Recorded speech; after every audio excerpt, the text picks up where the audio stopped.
Hidrosefalus adalah penumpukan cairan yang terjadi di dalam otak. Hidrosefalus berasal dari bahasa Yunani yaitu hydro yang berarti air dan cephalus yang berarti kepala. Hidrosefalus dulunya dikenal sebagai air di otak. Air ini sebenarnya adalah cairan cerebrospinal atau disingkat dengan CSF. Cairan bening dan tidak berwarna yang mengelilingi otak dan sumsum tulang belakang. Akibatnya, ventrikel otak bisa melebar dan merusak otak yang dapat menyebabkan masalah perkembangan kognitif dan neurologis jika tidak diobati. Normalnya, cairan CSF mengalir melalui area di otak yang disebut ventrikel.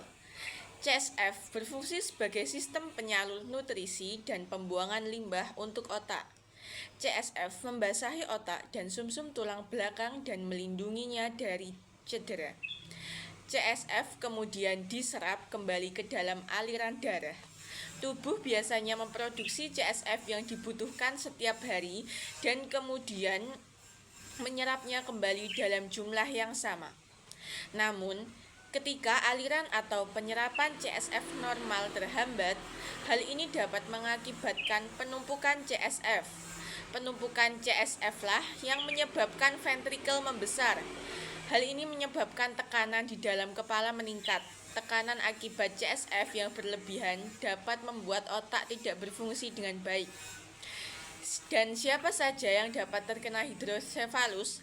1 hingga 2 dari setiap 1000 bayi di Amerika Serikat lahir dengan hidrosefalus.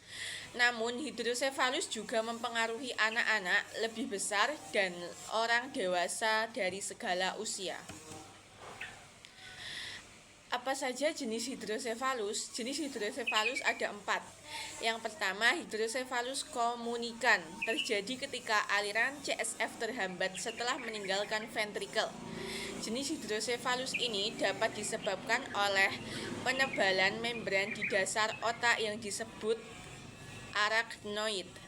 Penyumbatan ini mencegah aliran CSF yang bebas. Jenis hidrosefalus ini disebut komunikan karena CSF masih dapat mengalir di antara ventrikel yang tetap terbuka. Jenis yang kedua yaitu hidrosefalus non-komunikan, juga dikenal sebagai hidrosefalus obstruktif.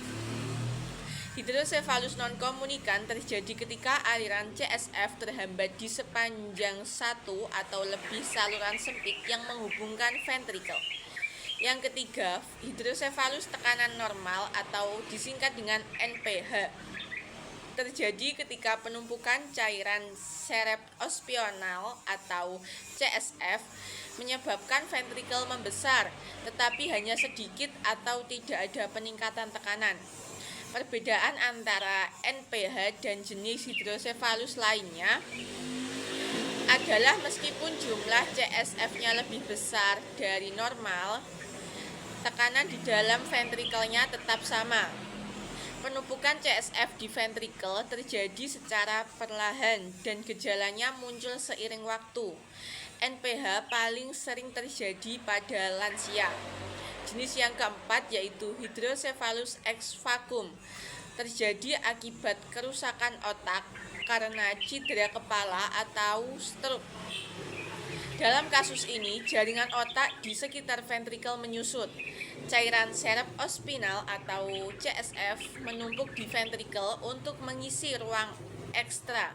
Ventrikel membesar, tetapi tekanan di kepala biasanya tetap normal. Apa penyebab hidrosefalus?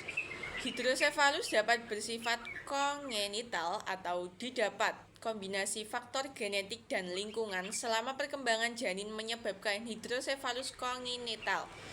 Kongenital berarti sudah ada sejak lahir.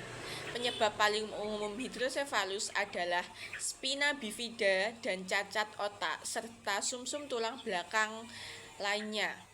Yang kedua, penyempitan saluran kecil antara ventrikel ketiga dan keempat otak. Yang ketiga, komplikasi kelahiran prematur seperti pendarahan dalam ventrikel. Yang keempat, infeksi selama kehamilan seperti rubella yang dapat menyebabkan peradangan pada jaringan otak janin. Hidrosefalus dapat berkembang kapan saja setelah lahir dan dapat mempengaruhi orang-orang dari segala usia. Penyebab paling umum hidrosefalus didapat adalah trauma kepala, stroke, tumor otak atau sumsum tulang belakang, meningitis atau infeksi lain pada otak atau sumsum tulang belakang. Gejala hidrosefalus yaitu gejala pada bayi, kepala yang luar biasa membesar, titik lunak yang menonjol atau ubun-ubun di atas kepala bayi, ubun-ubun di bagian sini, tatapan mata bayi ke bawah, muntah dan mengantuk. Gejala pada anak yang lebih besar yaitu sakit kepala, mual dan muntah, masalah penglihatan dan keterlambatan perkembangan. Gejala pada orang dewasa, sakit kepala, mual dan muntah, masalah penglihatan, merasa lelah, masalah dengan keseimbangan dan koordinasi, dan kehilangan ingatan jangka pendek. Gejala pada orang dewasa yang lebih tua atau lansia yaitu masalah berjalan, demensia ringan, kelupaan, dan hilangnya kontrol kandung kemih. Bisakah hidrosefalus hilang dengan sendirinya? Jawabannya adalah tidak. Jika tidak diobati, hidrosefalus tidak bisa hilang dengan sendirinya. Diagnosis dini dan pengobatan yang berhasil meningkatkan peluang pemulihan yang baik. Dan apakah hidrosefalus dapat diobati? Hidrosefalus dapat diobati meskipun saat ini belum ada cara untuk mencegah atau menyembuhkan hidrosefalus. Kondisi ini dapat diobati dengan operasi. Jadi satu-satunya jalan untuk mengobati hidrosefalus adalah dengan operasi. Bagaimana hidrosefalus diobati? Saat ini satu-satunya cara untuk mengobati hidrosefalus adalah dengan operasi otak. Ada 2 jenis operasi otak, yaitu yang pertama SAN. Jenis perawatan yang paling umum untuk hidrosefalus adalah pemasangan alat medis yang disebut dengan SAN melalui pembedahan. SAN adalah tabung fleksibel yang dipasang di otak. Alat ini mengalirkan kelebihan CSF ke area lain di tubuh untuk diserap. Yang kedua adalah ventriculostomy, ketiga endoskopi atau disingkat dengan ETV. Dalam operasi ini, sebuah lubang kecil dibuat di dasar ventrikel ketiga. Lubang ini menciptakan jalur bagi cairan CSF atau cerebrospinal untuk mengalir di dalam dan di sekitar otak. Prosedur ini umumnya dilakukan pada anak-anak di atas usia 2 tahun. Berikut adalah gambaran hidrosefalus. Terlihat perbedaannya.